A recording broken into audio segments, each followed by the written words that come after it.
జగన్ని దూషించడానికి, జగన్ని ద్వేషించడానికి రాసే వార్తల్లో చివరికి జగన్ చేసిన మంచిని ప్రొజెక్ట్ చేసుకుంటున్నారు ఈనాడు జ్యోతి.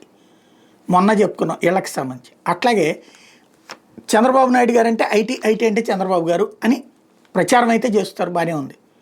హైదరాబాద్లో ఆయన లేకపోయినా నడుస్తుంది, బెంగళూరు ఆయన చెప్పకపోయినా ఎదిగింది, తమిళనాడు అదేది దాని పేరేంటి ముంబై ఎప్పుడో సక్సెస్ అయింది, ఇవన్నీ ఎప్పుడో సక్సెస్ అయింది.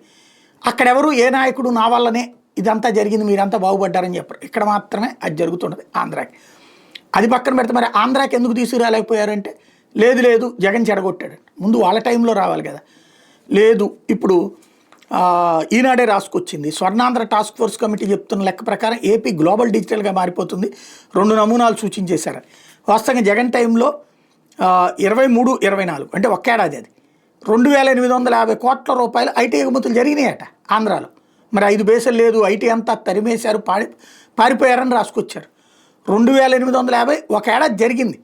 అయితే వీళ్ళు దేంతో కంపేర్ చేస్తారు? కర్ణాటకలో 4,95,094 కోట్ల ఎగుమతులు, మహారాష్ట్రలో 1,83,847 కోట్ల ఎగుమతులు, తెలంగాణలో 1,21,116 కోట్ల ఎగుమతులు, తమిళనాడు 80,677 కోట్ల ఎగుమతులు, హర్యానాలో 53,172 కోట్ల ఎగుమతులతో పోల్చుకుంటే ఆంధ్రప్రదేశ్ 2,850. నీకు ఆలు లేదు సూలు లేని చోట ప్రారంభమైంది.